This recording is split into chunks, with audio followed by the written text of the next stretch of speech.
Goeiemiddag graad 12. Vandag is ons tweede sessie oor die ontleding en vertolking van finansiële state. So laasweek het ons so 'n bietjie gesels daaroor en aktiwiteit 3 gedoen in julle boekies. Vandag wil ek hê julle moet vir my gaan heel eers na aktiwiteit 4. So ons gaan sommer dadelik daarmee wegspring. Reg, so kom ons gaan kyk na aktiwiteit 4. Dit sê jy word voorsien van inligting met betrekking tot Ambrosio Beperk vir die jaar geëindig 31 Desember 2014. So nou weet jy, hulle finansiële jaareinde is Desember 2014. En nou die eerste vraagie sê, bereken die volgende finansiële aanwysers vir 2014. So dan moet jy nou baie seker gaan maak jy gebruik 2014 se inligting, want baie keer dan raak jy 'n bietjie de mekaar daarmee. Goed. Eerste vraagie sê, bereken die persentasie bedryfsuitgawes op verkope. Nou kyk hoe maklik is dit. Hulle sê eintlik vir jou presies wat jy moet doen. Jy moet sê bedryfsuitgawes gedeel deur verkope en dan maal met 100 om 'n persentasie te kry. So kom ons doen dit sommer daar op die antwoordblad wat jy gekry het. Ons gaan ons gou soontoe, nommer 4.1.1. Reg. So ons gaan sê, hoe bereken ons dit? Dit is bedryfsuitgawes op verkope maal met 100. Reg, en hierdie inligting weet julle natuurlik kry ons in die inkomstestaat. So as ons nou gaan kyk na die uittreksel daar uit die inkomstestaat, daar so sê hulle vir ons die bedryfsuitgawes vir die jaar was 2475 000 en die verkope vir die jaar was 9900. So dit is nou die sommetjie wat ons gaan doen. So ons gaan sê 2475 000 gedeel deur 900 000. Het ek nou genoeg nulle daar, maal met 100. Reg, so kom ons gaan doen sommer gou daai sommetjie. As ons dit gaan doen, gaan sê ons 2475 en eintlik kan ons al daai nulle maar weglaat. Ek moet net seker maak jy gedeel deur 900 en dan is gelyk aan en dan maal met 100 om 'n persentasie te kry, nê? Nee. So dit gee vir ons 25% is ons antwoord daar. Reg, so is gelyk aan 25%. So dit beteken ons persentasie van verkope wat spandeer word aan uitgawes is 25%. Goed. Nou die tweede vraagie sê bereken die solvensieverhouding. Nou julle sal mos onthou van laas keer, wat is die solvensieverhouding? Dit is totale bates gedeel deur totale laste. Nou dit kry al daai inligting kry ons op die balansstaat. So kom ons gaan kyk daar op die balansstaat. Totale bates en onthou nou, dis vir 2014, hè? So maak seker, daar is die 2013 kolom, daar is die 2014 kolom, dat jy die regte inligting gebruik. So totale bates, daarso, totale bates is 8031 000 gedeel deur totale laste. Nou totale laste bestaan uit my nie bedryfslaste plus my bedryfslaste. So dit is daai almal daar by mekaar geplus. Dit gee vir my totale laste. Reg, so kom ons gaan skryf vir onsself daai sommetjie neer. So ons gaan hier na die antwoordboek. So solvensieverhouding is totale bates tot totale laste. Totale bates het ons gesien is 8031 000. En dan totale laste gaan tel ons nou by mekaar die 600 000 plus die 578. Reg, dis my nie bedryfslaste plus my bedryfslaste gaan tel ons gou daar by mekaar. So dit is 600 000 plus 758 000. Nou onthou nou as ons hierdie doen, ons vat altyd die eerste bedrag en ons deel deur die tweede bedrag want ons wil graag 'n antwoord hê tot 1. Nou hoe kry mens daai 1? Jy deel mos dan daardeur. Nou as ons dit kan doen van die twee kolletjies moet ons dit aan daai kan doen. So ons som gaan so lyk. Kom ons gaan kyk gou-gou. Ons gaan sê dit is 8031 000 gedeel deur en nou sê ons in hakkie gedeel deur 600 000 603 0 plus 758 000 en sluit die hakkie is gelyk aan. So ons kry 5,91. Nou gewoonlik sal hulle sê vir jou tot waar jy moet afrond. In die geval het hulle nie.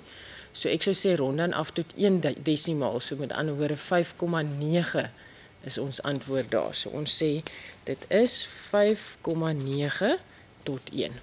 Reg, dis die solvensieverhouding. Volgende enetjie sê bereken die skuld-ekwiteitsverhouding. Nou weer eens, as jy in die eksamen is en jy kan nou nie onthou wat dit is nie, kyk gou, hulle sê eintlik vir jou wat dit is. Die skuld is ons langtermynlaste. En ekwiteit is mos ons aandeelhouersbelang of ekwiteitsbelang, né? En dis ook al die inligting kry ons op die balansstaat. Kom ons gaan kyk, waar gaan ons soek daarvoor? Ons langtermynlaste, dit is daai 600.000 van ons langtermynlening, ons verbandlening. Ons aandeelhouersbelang is daarso 6,673.000. sien julle? Goed, so ons gaan sê 600.000 tot 6,673.000.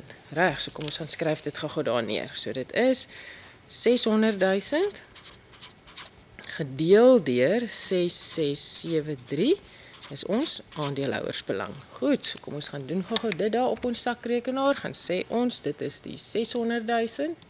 Oeps, 600 gedeel deur, ek laat nou sommer weer die nulle weg, 6,673.000. As jy die nulle bysit, kry jy mos nou dieselfde antwoord, né?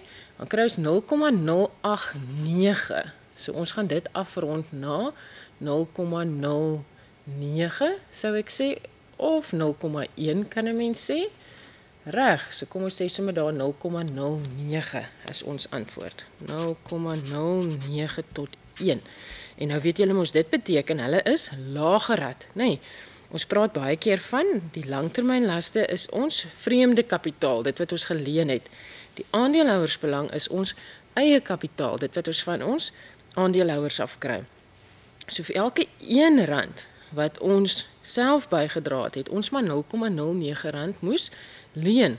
So hierdie onderneming is kredietwaardig, hulle sal maklike lening kan kry omdat hulle so kredietwaardig en ons sê hulle is lagerad. Reg, nou kom ons by die vragies en dis die deel waarmee julle dikwels sukkel. So ek hoop nou ek kan vandag vir julle oortuig dat dit eintlik baie maklik is.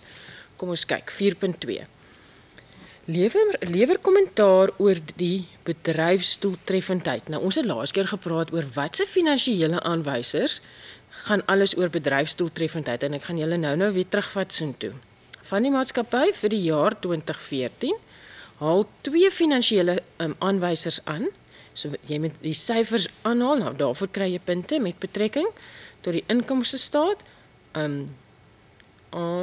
om jou kommentaar te staaf. Reg, so kom ons gaan kyk, bedryfsdoeltreffendheid.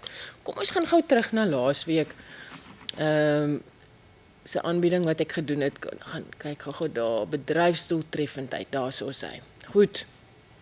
Reg. So by bedryfsdoeltreffendheid is kyk ons na die volgende syfers. Ons gaan kyk na bruto wins, nee, ek jok. Dit is nie die wat ek nou soek hierso.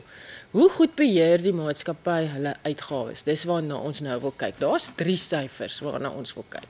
Die eerste een is bedryfswins op verkope. Die tweede een is netto wins na belasting op verkope en die derde een is bedryfsuitgawes op verkope. Reg. So by hulle ons vergelyk dit met die vorige jaar se syfers en hierdie twee wil ons graag hê moet meer raak.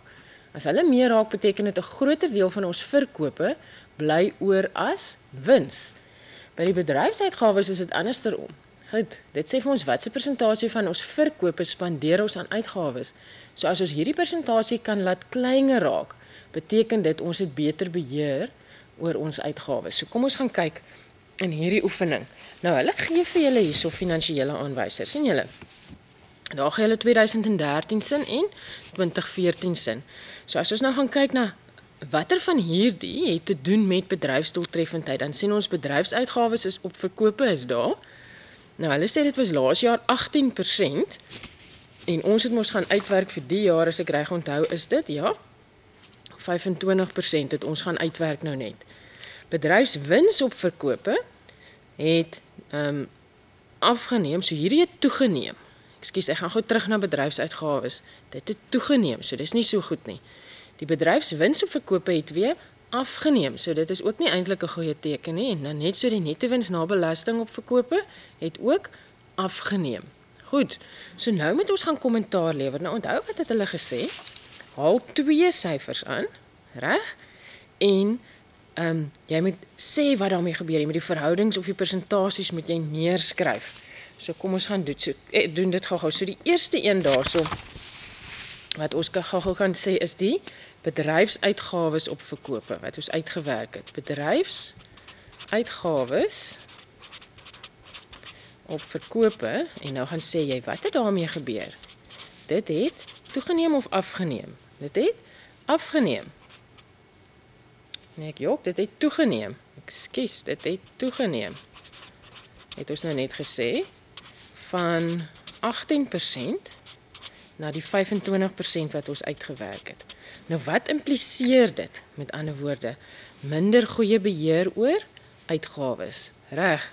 Nou hulle het gesê ons moet 2 syfers aanhaal. So die ander een wat ons kan doen is dan die bedryfswins op verkope. Bedryfswins op verkope het afgeneem van 14% na 11,3. So nou gaan sê jy dit. Bedryfswins op verkope. En is baie makliker om te merk as jy dit so in puntformaat doen. Goed, bedryfswins op verkope het afgeneem van 14% nou na 11,3%. Nou hoe maklik is dit? Al wat jy moet doen is net om oor te skryf wat daar staan. En hierso gaan jy klaar kry. 2 punte daar in die eksamen en 2 punte daarvoor in die eksamen. Goed. Nou die derde een het ook gesê vir nog 2 punte lewer kommentaar op die bedryfsdoeltreffendheid. So nou moet jy gaan sê hierdie syfers wat jy nou aangehaal het. Waarop dui dit? Jy kon ook natuurlik hierso gesê het netto wins op belasting het afgeneem. Nee, maar hulle het gesê net 2, so kom ons skryf sommer net daai 2. Goed. Nou moet ons kommentaar lewer. So ons kommentaar oor die bedryfsdoeltreffendheid. So ons sou sê dit het verswak. So bedryfsdoeltreffendheid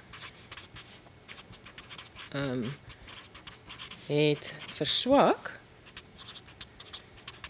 Goed, en die rede daarvoor is omdat hulle het minder beheer oor uitgawes kan ons sê. Want daar het ons gesien, meer van hulle geld word nou spandeer aan uitgawes, minder beheer oor uitgawes. Kan ons sê of vermorsing kan jy sê vind plaas, met ander woorde, hulle het nie goeie kontrole nie, so hulle sal nou gaan ondersoek instel oor hoekom het hierdie syfers gedaal en dan sal dit nog 2 punte wees wat jy daarso kry. Goed, sien julle, dit is glad nie moeilik nie. Dit is maar net oefening. Hoe meer mense hiervan doen, hoe makliker raak dit. En julle gaan sien, baie keer is dit baie dieselfde. Die volgende vraagie gaan julle sien, is regtig so. Goed, so kom ons gaan aan na die volgende vraag. Het gevra, 4.3. Sal die aandeelhouers gelukkig wees met die opbrengs, verdienste en dividende? Nou daar gee hulle klaar vir julle 'n leidraad. Opbrengs, verdienste en dividende. Vir die jaar geëindig 31 Desember 2014. Haal 3 finansiële syfers aan. So, ons 3 finansiële syfers gaan wees opbrengs, persentasie opbrengs verdien, verdienste per aandeel en dividende per aandeel. En dit staan daar. Jy moet dit basies net gaan oorskryf. So kom ons gaan kyk na ons finansiële aanwysers gou-gou. Kyk gou-gou hier. Daar so staan dit.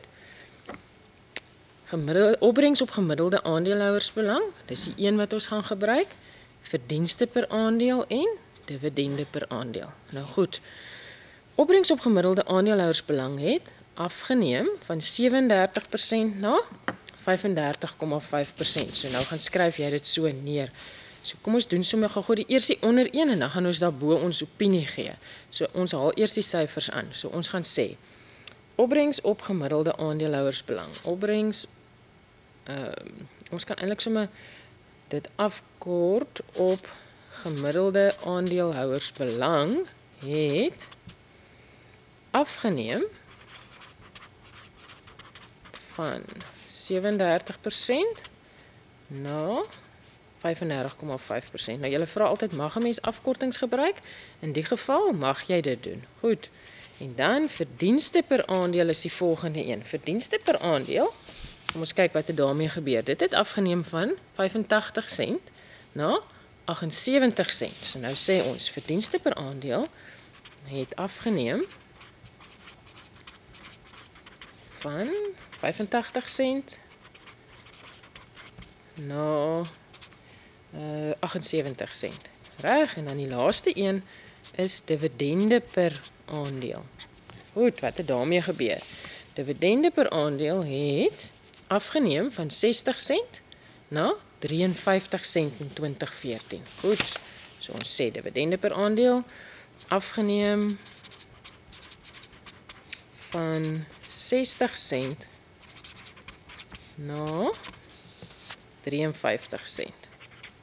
Goed, dit is ons antwoord. Goed, en hiervoor gaan jy nou klaar kry. 2 punte, 2 punte, 2 punte. Dit is klaar 6 punte wat jy daar gaan kry. En nou moet jy gaan sê, die vraag was, sal die aandeelhouers gelukkig wees as dit die geval is? As die opbrengs afgeneem het, die verdienste het afgeneem en die dividende het afgeneem. Wel, hierdie is 'n opinie wat hulle vra en dit is altyd nogals moeilik omdat dit jou opinie is. So jy kan nou gaan sê nee, dit het afgeneem. So die logiese antwoord hierso sal wees nee.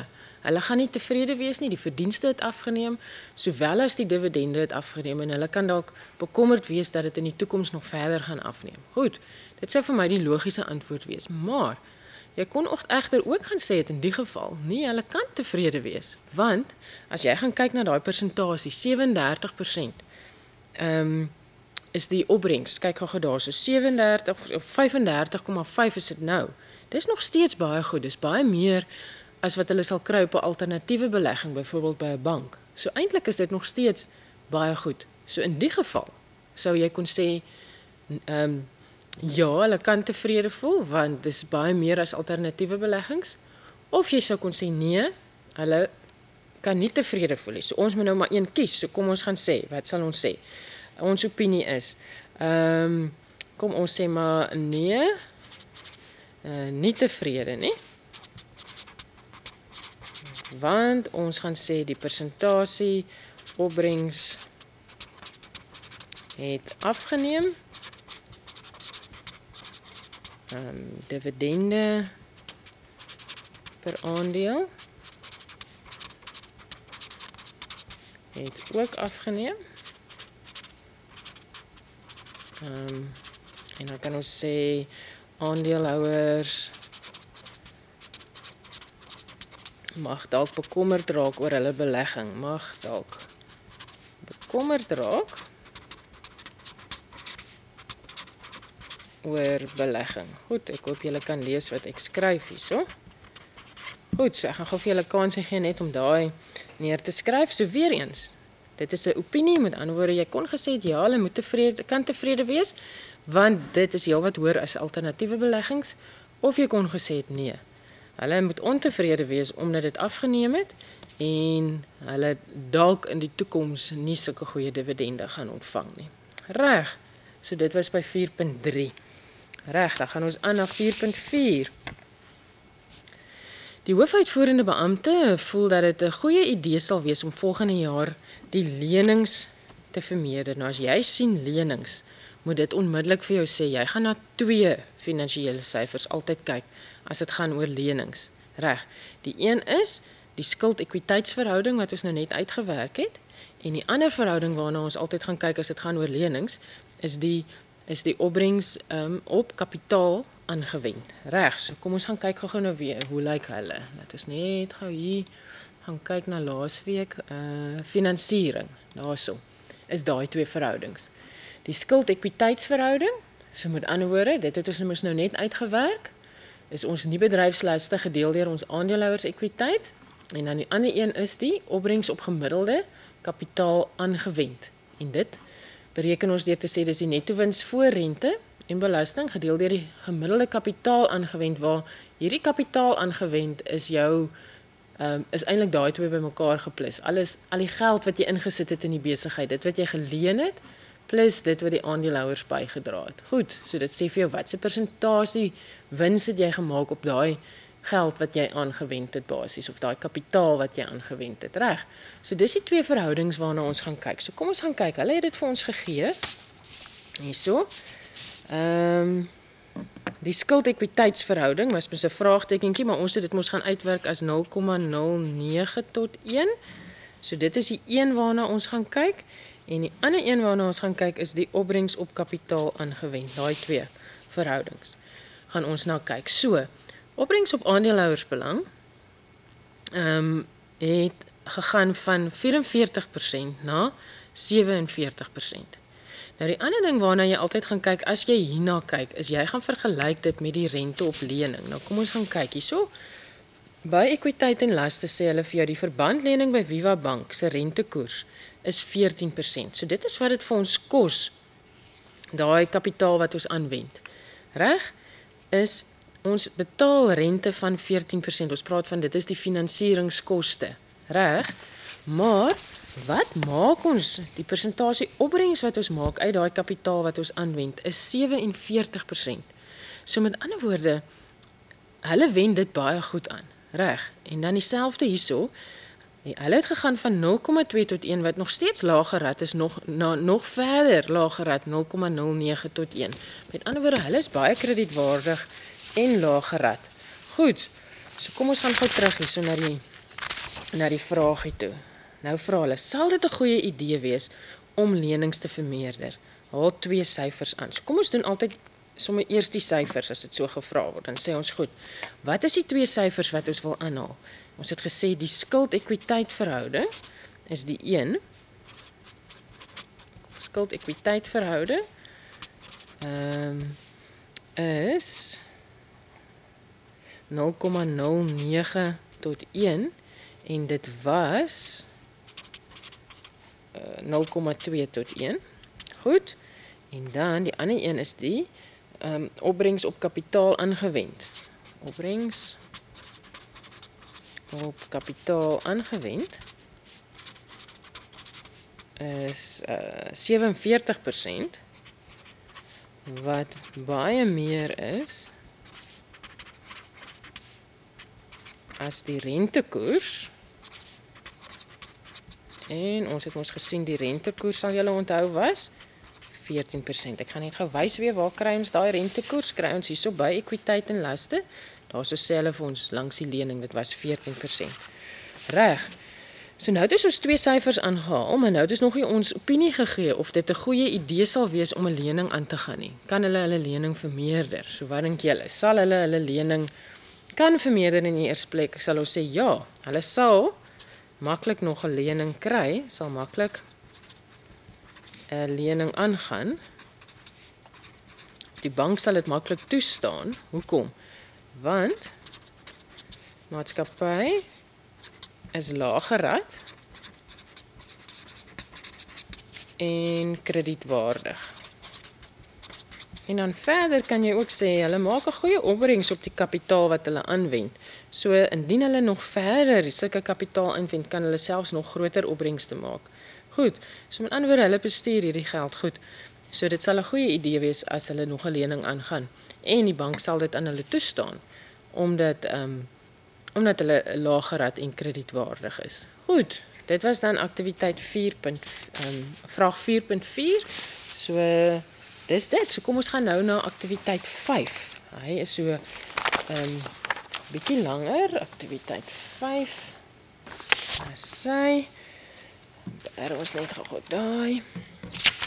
Reg. So, aktiwiteit 5 sê jy word voorsien van inligting vir die finansiële jaar geëindig Februarie 2014 van Jumbo Cellphones, 'n publieke maatskappy wat op die JSE genoteer is. Bereken nou eers die volgende finansiële aanwysers vir die jaar. Die eerste een sê die persentasie netto wins na belasting. Nou weer eens, hierso sê hulle vir jou. Dit is netto wins na belasting op verkope en dan as 'n persentasie, met ander woorde maal met 100. Reg, so kyk hoe maklik is dit. So waar gaan ons hierdie inligting kry? Op die inkomstestaat. So, netto wins na belasting sê hulle vir ons is 840.000. Die verkope is 600.000. Onthou net partykeer praat hulle nie van verkope nie, hulle praat van omset. Nou moet jy net weet dit is verkope, né? Goed. So dis baie maklik. So kom ons gaan doen gou-gou daai sommetjie En so op die sakrekenaar, so ons gaan sê dit is 840.000 gedeel deur 600.000. Okay, en dan maal met 100 want ons wil graag ons antwoord as persentasie hê. Dit gee vir ons 13,5%. Reg, kom ons gaan skryf dit gou neer. Wat het ons gedoen? Ons het gesê persentasie netto wins na belasting op verkope maal met 100. So netto wins na belasting is 840.000 gewees. Op verkope 600.000 maal met 100 en dit is dan 13,5%. Asai. Goed, die volgende een. Bereken die skuld-ekwiteitsverhouding. Sien julle, weer dieselfde as die vorige een. So hier uit moet jy aflei. Hierdie is nogal 'n belangrike enetjie. En kyk hoe maklik is dit. Skuld, ekwiteit. En ons het mos nou net gesê, wat is die skuld? Dis ons langtermynlaste. Wat is die ekwiteit? Dit is ons aandeelhouersbelang. So dit sal ons gaan soek op ons balansstaat. So hierso is die balansstaat, kom ons kyk. Ons nie bedryfslaste is 2,1 miljoen. So ons gaan skryf gou dit eerste neer, 200.000 gedeel deur. Ons ekwiteit is daai totale bedrag, nee, dis nie net die aandelekapitaal nie, dis die aandelekapitaal plus die behoue inkomste. En dit is 528.000. 5285, ekskuus, 1000. En dan vat ons mos nou altyd die eerste een gedeel deur die tweede een want ons wil ons antwoord hê as iets tot 1. So kom ons gaan doen dit gou hierso.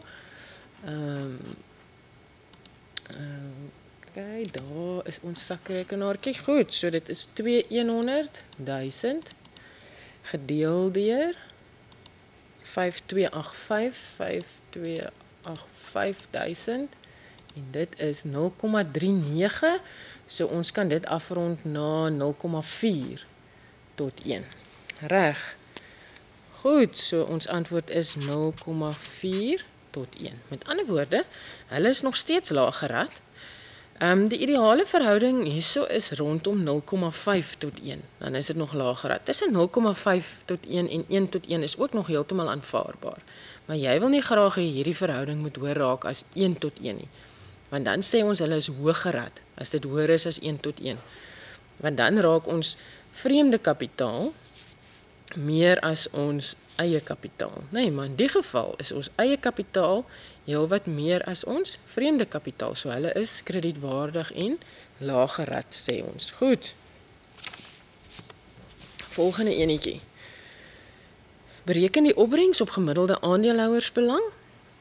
En nou sal julle mos onthou van laas keer, kom ons gaan kyk gou wat is ons verhoudingkie daar.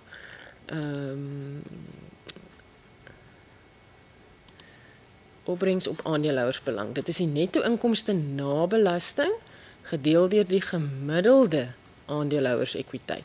So waar kry ons die netto inkomste na belasting? Dit kry ons op die inkomstestaat. Die gemiddelde aandeelhouersekwiteit kry ons op die balansstaat. So kom ons gaan kyk. Goed. So heel eerste, die netto wins, netto inkomste na belasting. Daar's voorbelasting en dan netto wins na belasting is die 840.000. So ons gaan sê dit is 840.000 netto wins na belasting gedeel deur en nou moet ons die gemiddelde kry. So ons sê dis die helfte van. En nou gaan kyk ons wat is die aandeelhouersekwiteit daar op die balansstaat. Van hierdie jaar is 5,285.000, van laas jaar is 4 miljoen. So ons kry nou die gemiddeld daarvan. 5,285.000 plus 4 miljoen. Dis 'n gemiddelde. Reg, en dan wil ons dit as 'n persentasie hê, so ons moet maal met 100. So as ons die sommetjie gaan doen, kry ons 840.000 gedeel deur daai 4 miljoen plus die 5,285.000 gedeel deur 2 gee vir ons 4,642,500. Reg, en as ons nou daai persentasie gaan kry, dan sê ons, kom ons gaan hier na ons sakrekenaar, so jy kort manier om dit te doen is om te sê 840.000 en dan sê jy gedeel deur en nou gebruik jy jou hakkies, dan sê jy hakkie en dan 0,5 en dan weer 'n hakkie En dan sê ons, dit is die, nou kan ons nie die nulle weglaat nie, 5,285,000 plus die 4 miljoen. So dis 6 nulle, 1, 2, 3, 4, 5, 6 en nou sluit ons die hakkie. Reg, dan is gelyk aan en dan maal met 100. Goed. Goed. Iewers het ons nou 'n foutjie gemaak. Of het ek nou 'n foutjie gemaak? Reg, ons moet kry hierso 18,1%. 18,1%. Kom ons doen hom gou weer net om gou seker te maak. So dit is 840.000 gedeel deur en dan het ons 0,5 en dan hakkie en ons het dan 5,285 en 3 nulle plus 4 miljoen. Goed, en dan sluit ons die hakkie en ons maak hom nog 'n keer toe. Is gelyk aan. Ek kry weer dit.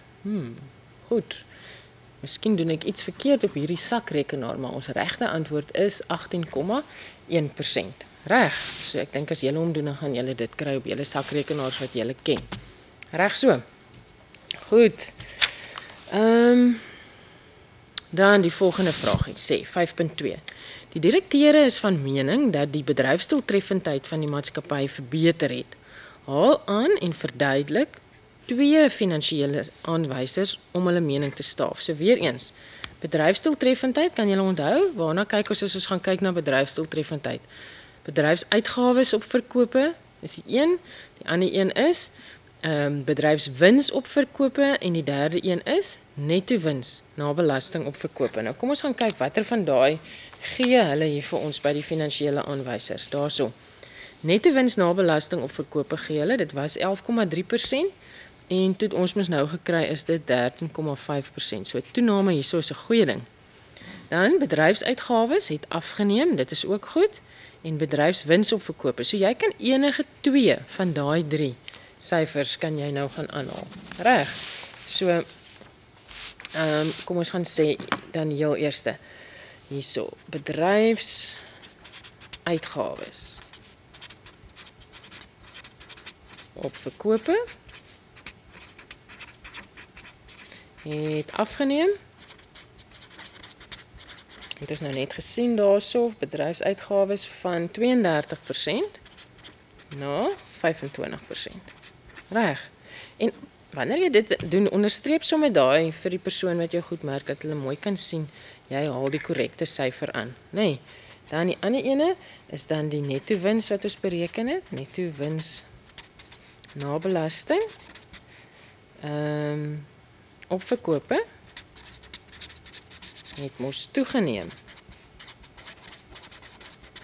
Toegeneem van 11,3% na 13,5%. Met ander woorde, wat sê hierdie ene vir ons van die bedryfsuitgawes op verkope? Dit sê vir ons hulle het beter beheer oor uitgawes. Goed. Dis wat dit vir ons sê.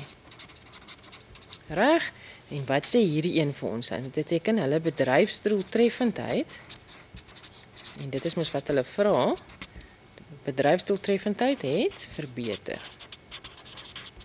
Goed, so hulle het beter beheer oor hulle uitgawes, hulle kostebeheer kan mens sê is beter, omdat die bedryfsuitgawes op verkope het afgeneem en die netto wins na belasting op verkope het toegeneem. Goed. Reg, dan gaan ons aan na 5.3.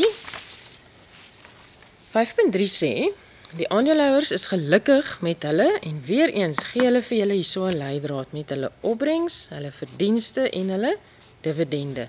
Haal 3 finansiële aanwysers aan, so dit sal daai 3 wees, nê, om hulle mening te staaf. Goed, so kom ons gaan kyk gou die eerste een, hierso sê hulle dit sommer, die kommentaar op opbrengs op aandeelhouersbelang, so nou gaan kyk jy, opbrengs op aandeelhouersbelang, hulle gee dit daar vir ons, was 15,2% en dit het toegeneem na 19,2%. 6%. So, onthou, wanneer ons hierdie goed doen, altyd heel eerste gaan jy en jy gaan syfers aanhaal. So ons gaan sê daarso, en jy kan maar dieselfde afkorting as hulle daar gebruik, opbrengs op totale, opbrengs op aandeelhouersbelang. Ekskuus, ek het nou verkeerde een daar vir julle gewys. Ek het kapitaal aangewend gewys. Opbrengs op aandeelhouersbelang, dis mos die een waarna ons moet kyk. Was 15,2%. En toe het ons dit nou net bereken, dit het nou vermeerder na 18,1%. 18,1%. Reg, so nou haal jy die syfers aan. En sê nou maar jy daar 'n foutjie gemaak, dan sal hulle daar so saamwerk met jou fout. So opbrengs op aandeelhouersbelang het toegeneem van 15,2% na 18,1%. Goed, so met ander woorde, hulle behoort tevrede te wees daarmee, reg? So dit is 'n goeie belegging kan ons sê. Goeie belegging en die aandeelhouers kan tevrede wees. Reg, die volgende een, kommentaar op die verdienste. Nou die verdienste per aandeel, kom ons kyk wat het daarmee gebeur. So, in 2013 was die verdienste per aandeel 90 sent. In 2014 is dit 114 sent. So daar is ook 'n toename. So ons gaan sê verdienste per aandeel het toegeneem van 90 sent na 114 sent. So kan die aandeelhouers tevrede voel hiermee. So jy sal sê dit is 'n beduidende toename kan ons sê. Met ander woorde, 'n groot toename, beduidende toename. Hulle kan tevrede voel, kan jy sê. En jy kan selfs ook sê, dit kan lei tot 'n verhoging in aandeleprys, want hierdie aandele sal baie aanloklik wees, omdat hulle so 'n goeie verdienste per aandeel het. So kom ons sit daarby 'n moontlike verhoging in aandeleprys. Dit kan lei tot 'n moontlike verhoging in aandeleprys. Reg. Dan ons volgende een, dis die dividende. Kom ons gaan kyk weer eens. By ons finansiële aanwysers sê hulle die dividende per aandeel het van 2013 gegaan van 82 sent. Nou sien julle hier, so dit bietjie afgeneem. Van 82 sent na 63 sent. Goed, so dividende per aandeel het afgeneem van 82 sent na 63 sent. Nou is die moeilike vraag. Moet hulle nou ontevrede voel of met hierdie afname in dividende? Dit beteken, alhoewel die verdienste per aandeel meer geraak het, het hulle nou 'n kleiner gedeelte van daai winste wat gemaak is uitbetaal aan jou aandeelhouers. So nou sal die vraag wees, hoekom het die direkteure dit besluit om vir hulle aandeelhouers 'n kleiner deel te gee? Wel, dit kan wees dat hierdie maatskappy graag wil uitbrei, wat beteken dat hulle eerder hierdie verdienste wat gemaak is wil aanwend om uit te brei sodat hulle in die toekoms nog meer kan verdien. Reg? So ek dink in hierdie geval sou beide antwoorde aanvaar kon wees dat jy sou kon sê die aandeelhouers mag dalk ontevrede voel omdat hulle dividende afgeneem het ten spyte van die feit dat die opbrengste toegeneem het. Of jy sou kon sê dat hulle nog steeds tevrede kan voel. Dis nog steeds 'n goeie dividend en dit toon dalk dat die maatskappy in die toekoms sal groei. Dit is ook dan 'n moontlike antwoord. Goed, so beide van hulle sou aanvaar word daarso. Reg, 5.4. Kom ons gaan kyk gou daarna. Nou sê hulle vir ons, nuwe aandele is aan die begin van die finansiële jaar teen R10 elk uitgereik.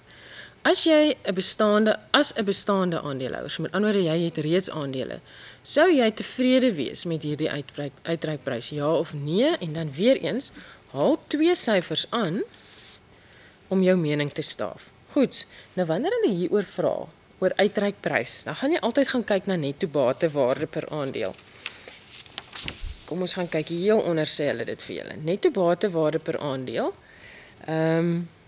was laas jaar 667 en nou is dit 755 sent, met ander woorde R7.55. Terwyl die markwaarde per aandeel is 840 sent, met ander woorde R8.40. Reg. En ons het dit verkoop teen R10. Met ander woorde, of die maatskappy het. Die netto batewaarde per aandeel is dikwels 'n meer konservatiewe berekening, want omdat ons die omsigtigheidsbeginsel toepas, né? Dis een van die ARP beginsels, is ons pas die omsigtigheidsbeginsel toe. So met ander woorde, ons wil nooit ons bates oorwaardeer nie. So ons sal bietjie meer konservatief wees wanneer ons hierdie bereken en daarom sal hierdie netto batewaarde per aandeel dikwels laer wees as die markprys byvoorbeeld. So nou sê hulle die batewaarde volgens jou boeke is R7.55. Volgens die markwaarde is R8.40, maar jy het dit uitgereik of die maatskappy het dit uitgereik vir R10. Met ander woorde, die maatskappy het eintlik 'n baie goeie prys gekry vir hulle aandele. Nou is die vraag, sal bestaande aandeelhouers gelukkig voel daarmee? En die antwoord is ja, want dit beteken die maatskappy het 'n goeie invloed gekry uit hierdie aandele wat hulle uitgereik het teen 'n bedrag wat eintlik meer is as die markwaarde en die netto batewaarde. So kom ons gaan kyk, maar heel eers onthou, moet ons syfers aanhaal. Goed, so kom ons gaan kyk. So wat sê ons? Ja of nee? Kan hulle tevrede voel? Ons antwoord is ja, hulle kan tevrede voel. Goed. En nou moet ons syfers gaan aanhaal. So ons het gesê die eerste een wat ons gaan aanhaal is die netto batewaarde per aandeel. Goed. Is R7.55 as ek reg onthou. Ja? Goed. Die markwaarde per aandeel het ons gesien is R8.40. So nou, wat is ons rede? Wat is ons mening? Hoekom kan hulle tevrede voel? Met ander woorde, dit was 'n goeie transaksie vir die maatskappy gewees. Transaksie vir maatskappy. En daarom kan die aandeelhouers tevrede voel met hoe dit hanteer is. Reg. Goed, dan die volgende enetjie. 5.5. 'n Groot terugbetaling is op die lening gedoen. Lewer kommentaar en onthou nou, wanneer jy lees lening, wat se twee syfers moet dan onmiddellik vir jou sê waarna gaan jy kyk? Jy gaan kyk na opbrengs op kapitaal aangewend. Jy gaan kyk na die rentekoers van die lening en jy gaan kyk na die skuld-ekwiteitsverhouding. Hulle het altyd te doen met die lening. Goed, nou sê hulle, lewer kommentaar of dit 'n goeie idee was om dit terug te betaal. Haal twee finansiële aanwysers aan om jou kommentaar te staaf. Goed, so onmiddellik gaan kyk ons na daai twee aanwysers. Reg, so die eerste een daar is opbrengs op kapitaal aangewend. Het gegaan van 15,2% na 19%. Nou gaan vergelyk jy dit met die rentekoers. So 19% opbrengs is wat hulle maak op die kapitaal wat hulle aanwend. Wat kos dit vir hulle? Wat is die finansieringskoste daaraan verbonde? Dit is 8%. So as jy 19% vergelyk met 8% en sê dit vir jou, hulle maak 'n baie goeie opbrengs terwyl dit maar vir hulle 8% kos. Reg. Dit is die een verhouding waarna ons gaan kyk. So kom ons gaan sê sommer dit gou heel eerste. Daarso ons gaan sê die opbrengs op totale kapitaal aangewend, dit is hoe hulle hom afkort, is 19,6%. Wat heelwat hoër is of beter is,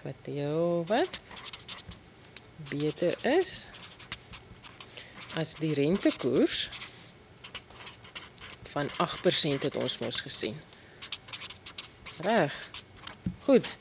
Dan die ander een waarna ons altyd gaan kyk is die skuld-ekwiteit verhouding. Skuld-ekwiteit. Want dit sê vir jou is hulle laag gerad en kredietwaardig en dit het ons mos uitgewerk. Nou net die skuld-ekwiteitsverhouding het ons uitgewerk was 0,4. Is 0,4 tot 1. Goed, so dit wil sê, as dit 0,4 tot 1 is, beteken hulle is laag gerad en kredietwaardig. So, maar nou het ons nog nie ons opinie gegee nie. Moes hulle dan die lening terugbetaal of nie? Wat sou julle sê daaroor? Goed, wel, weer eens is hierdie 'n opinie, so jy kan self sê of dit 'n goeie idee was of nie, maar ek sou sê dit was miskien nie 'n goeie idee nie. So ons gaan sê dit is nie 'n goeie idee nie. Want hulle kon eerder daai geld aangewend het om nog 'n groter opbrengs te maak. omdat dit maar vir hulle 8% kos. Goed, en nou het hulle 'n groot gedeelte daarvan terugbetaal. So met ander woorde, dit is nie 'n goeie idee nie, want dit was 'n goeie finansiële hefboom gewees. Finansiële hefboom sê ons is goed, omdat hulle laag gerad is goed. En ons kan ook sê dit is 'n lae risiko besigheid. Lae risiko. Goed. Dit sou ek sê kan jou antwoord daar wees by nommer 5.5. Reg. So kom ons gaan gou-gou weer oor wat ons laasweek alles gesê het rondom die ontleding van finansiële state. En ons gaan maak net gou-gou 'n vinnige opsommingkie oor dit. Die eerste ding waarna ons altyd gaan of kan kyk is dit gaan ook oor bedryfsdoeltreffendheid en dit is jou winspersentasie wat jy maak op jou verkope, op jou produkte. Die eerste een is bruto wins op verkope, die ander een is bruto wins op koste van verkope. Nou wat sê dit vir jou? Jy sal dit gaan vergelyk met die vorige jaar. En as dit gedaal het, gaan dit vir jou sê jy het meer uitverkopings gehou of jou verskaffer se pryse het dalk gestyg terwyl jou pryse dieselfde gebly het. Met ander woorde, jou bruto winspersentasie het minder geraak. Goed. Of dikwels sal hulle vir jou sê jy het Aspris jou bruto winspersentasie verhoog, sê nou maar van 60% na 70%. En dan kan jy gaan kyk wat is die effek daarvan op jou jaarsyfers. Het dit gemaak dat jou verkope afgeneem het of het jy nog steeds jou kliënte behou en 'n groter bruto wins gemaak?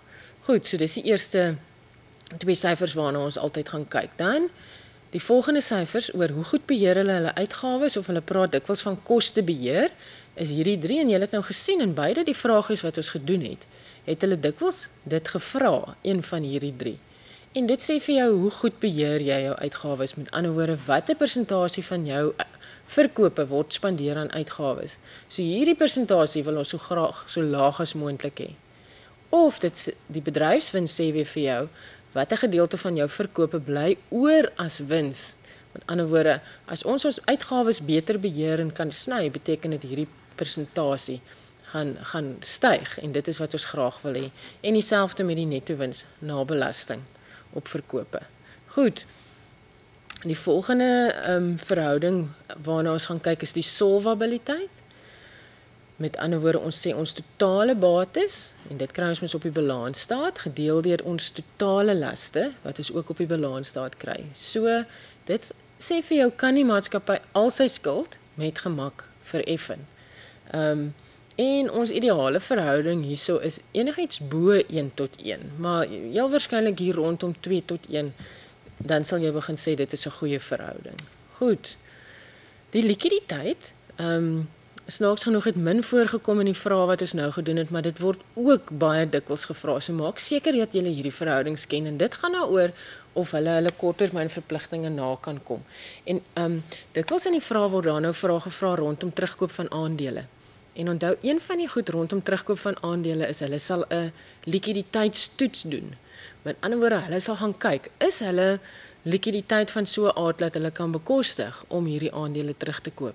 En dit is dan wat hulle sal gaan bereken is hierdie bedryfskapitaalverhouding. Goed, so dit is jou bedryfsbates gedeel deur jou bedryfslaste of die vuurproefverhouding is dan haal ons voorraad daar uit daai verhouding uit want ons sê voorraad is minder likwid. Met ander woorde, wat beteken dit? Dit beteken ons kan dit nie so maklik omsit in kontant nie.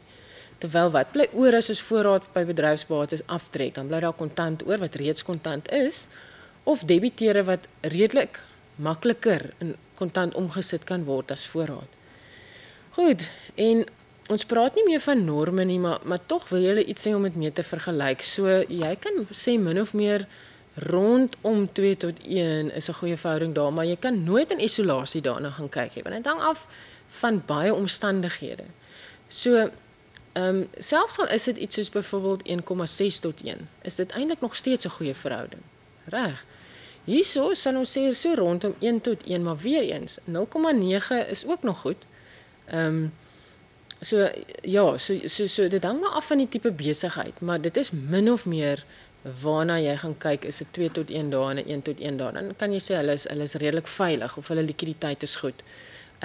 Hierdie verhouding kan ook te hoog wees en dan beteken dit baie van hulle kapitaal is vas in bedryfskapitaal, so dan sou jy sê hulle kan dit eerder beter aanwend om 'n wins te maak. So wanneer is nou te hoog, sal julle vir my vra. Wel, hier as dit bo 4 tot 1 is, sou ek sê hier van 3,5 tot 1 dan moet hulle dit miskien beter aanwend. Goed, dit is dan likwiditeit. Dan is daar nog 'n paar goed wat op likwiditeit wys en dit is byvoorbeeld die volgende. Dit is maniere hoe jy ook likwiditeit sal toets of sal kan verbeter is om te kyk na hierdie 4 verhoudings. Die omsetsnelheid van voorraad sê vir jou hoe vinnig verkoop hulle voorraad en jy wil graag hê dit moet toeneem. Dan beteken dit hulle voorraad vinniger verkoop. Dieselfde met die voorraadhoudingstydperk is hoeveel maande se voorraad of dae in die geval se voorraad het hulle voorhande. Nou dit hang baie af van die produk. Sê nou maar hulle het 'n item met 'n rakleeftyd van 2 maande. En nou werk jy hierdie uit en jy kry hierso dat die produk is of hulle voorraad wat hulle het is 90 dae. Dan gaan dit vir jou sê nee, hierso is 'n probleem, daai voorraad gaan uitraak. Maar sê nou maar hulle voorraad het 'n raktyd van 2 maande en hierdie kom uit op so 40 dae, dan sal jy sê nee, dit is goed. Hulle voorraad gaan nie te oud raak nie. Reg. Dan die debiteure invorderingstyd. Hoe vinnig vorder hulle debiteure in? En hier kyk ons altyd dat dit so min of meer rondom 30 dae moet wees. Maar weer eens plus of minus, nee? Maar min of meer rondom 30 dae dan het hulle 'n goeie kredietbeleid en hulle neem nie te lank om hulle debiteure in te vorder nie. Krediteure, hoe lank moet ons vat om ons krediteure te betaal? Gewoonlik sê ons beheer ons kredietgoed as ons langer vat om ons krediteure te betaal as wat ons vat om ons debiteure in te vorder. Met ander woorde, ons wil eintlik eers daai geld invorder en dan ons krediteure betaal. So hierso sal jy onderhandel met 'n spesiale vergunning met jou krediteure van omtrent so 60 dae. Goed. En dit het alles nog steeds te doen met likwiditeit. So as hulle enigiets vra oor sal die onderneming sy korttermynverpligtinge kan nakom of is die likwiditeitsposisie goed? Gaan jy kyk na hierdie 4 syfers sowel as daai 2, die bedryfskapitaalverhouding en die 4-proefverhouding. Goed. Dit het te doen met likwiditeit. Dan spesifiek en op 'n maatskappy gerig is dan wat ons nou vandag heelwat na gekyk het, is opbrengs op aandeelhouersbelang, verdienste per aandeel en dividende per aandeel wat jy sal vergelyk met die vorige jaar. Jy wil gewoonlik hê dit moet 'n gedeelte van die verdienste per aandeel wees, maar jy wil ook nie al jou verdienste aan jou aandeelhouers betaal nie. As dividende nie, want dit kan dalk die groei belemmer van jou maatskappy. Goed. En dan die netto batewaarde per aandeel sê vir jou wat is jou aandeel werd? So met ander woorde, as iemand vir jou sê hy wil aandele by jou koop vir R6, dan gaan werk jy nou hierdie uit en as jy sien maar nee, jou aandeel is R7 werd, dan gaan jy vir hom sê nee, en jy wil nie verkoop nie. Of jy sal dit ook gaan vergelyk met die markwaarde van die aandele. Goed. En dan hierdie gaan oor finansiering. Waar kry die maatskappy sy geld vandaan? En sal hulle maklik 'n lening kan aangaan is die ander vraagie wat gevra word en dit het ook vandag nou 'n paar keer gesien word gevra. Dan gaan kyk jy na jou skuld ekwiteitsverhouding en jy gaan kyk na jou opbrengs op gemiddelde kapitaal aangewend. Dit is jou syfertjies waarna jy daar gaan kyk. Goed. So dit is in kort sommer net weer 'n opsomming oor alles wat jy moet ken, maar die groot belangrike ding is julle moet hierdie goeters gaan leer en dis regtig baie keer in die vraestelle los julle oop spasies by hierdie vrae. En ek hoop na vandag sal julle gesien het dit is eintlik verskriklik maklik. En dat dit 'n plek is waar jy maklik punte kan kry. Julle moet dit maar net so bietjie gaan oefen, maar om dit te kan doen, moet jy jou verhoudings gaan leer en ken en moet jy 'n paar oefeninge gaan doen om te sien wat is die tipe kommentaar wat jy daar kan lewer. Goed. So ek neem aan meeste van julle is nou klaar met julle September eksamen. Ek hoop julle gaan so klein bietjie kan rus voordat julle weer begin leer vir die eindeksamen. Alle sterkte. Ek hoop dit gaan sommer baie goed met julle.